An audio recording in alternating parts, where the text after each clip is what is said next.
Welcome to Samba Samba. Enjoy the video. You begin by building a simple structure. Create distinct calendars for work, personal, and projects so events don't blend. Once done, set sensible default alerts, 15 minutes for short events, 1 day for big commitments to reduce friction.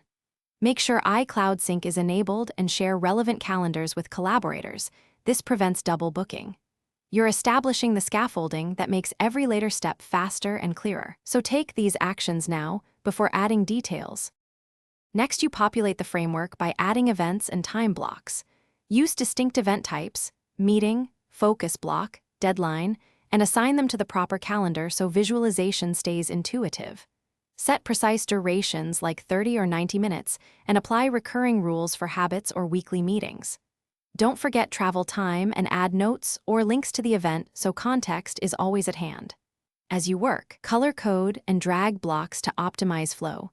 This helps you respect energy and priorities. Finish by reviewing and refining. Once a week, you should scan your calendar, move or resize blocks, and clear outdated items so your schedule stays accurate.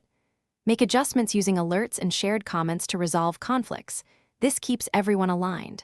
If something goes wrong, like missing events or no sync, check iCloud status, network connection, and account settings first. Those fixes solve most problems. Finally, trust the system. Regular reviews and small tweaks keep your planning reliable and calm. Thanks for watching. Consider subscribing if we helped you.